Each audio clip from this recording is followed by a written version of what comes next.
उत्तर पूर्व के 2 राज्यों में जीत और 3 राज्यों में सत्ता कायम करने का जश्न मना रही बीजेपी अब कांग्रेस को उसके करतूतों पर चिढ़ाती फिर रही है। गुरुवार को बीजेपी मुख्यालय में पीएम मोदी ने कांग्रेस के मर जा मोदी वाले नारे का जिक्र करते हुए मत जा मोदी वाले जनादेश का जिक्र किया था। अब फिर अमित शाह ने कांग्रेस के उसी बयान को लेकर कर्नाटक से निशाना साधा है।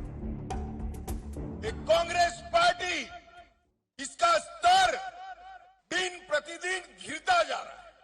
क्या नारे लगा रहे हैं, क्या नारे लगा रहे हैं? मोदी तेरी कब्र खुदेगी, ये आप पार्टी वाले कहते हैं। मोदी तुम मर जाओ। अरे भाई, आपके कहने से क्या होता है? उत्तर प्रदेश के चुनाव के दौरान ही पीएम मोदी ने कीचड़ और कमल पर चर्चा शुरू कर दी थी। जब चुनाव के नतीजे आए तो कब्र से कमल तक की सियासत का असर समझा दिया। ये कट्टर लोग कहते हैं मर जा मोदी, वो कहते हैं मर जा मोदी। देश कह रहे हैं मत जा मोदी, मत जा। कुछ लोग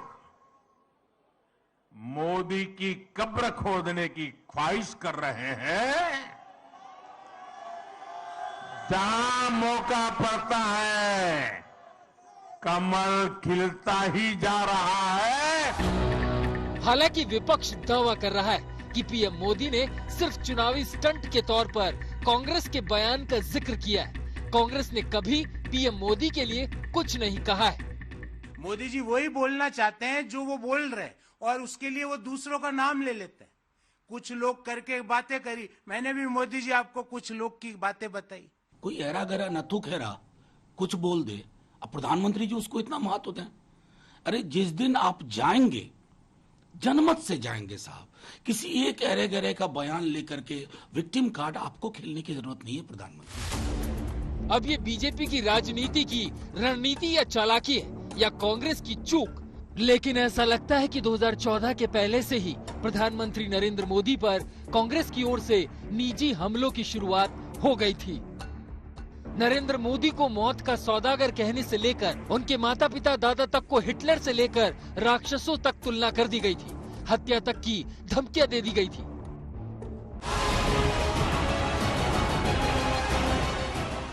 और चुनावी नतीजों के रिकॉर्ड गवाह है कि जनता चाहे जिस मुद्दे पर वोट करे, लेकिन जब जब नरेंद्र मोदी को गालियां दी गई हैं, तब तब बीजेपी तेजी से आगे बढ़ी है। मसलन 2009 में जिस कांग्रेस के पास लोकसभा में 206 सीटें यानी 28.6% हिस्सेदारी थी, वो 2014 में 44 सीटों यानी सिर्फ 19.3% की हिस्सेदारी तक सिमट गई। और फिर 2019 में कांग्रेस को 52 सीटें और 19.5% सीटों की हिस्सेदारी मिली।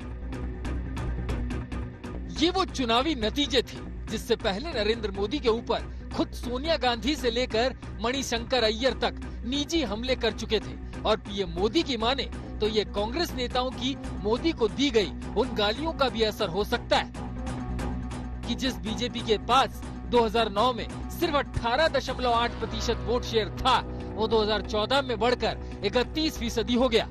और 2019 में बीजेपी का वोट शेयर 37.36% तक पहुंच गया।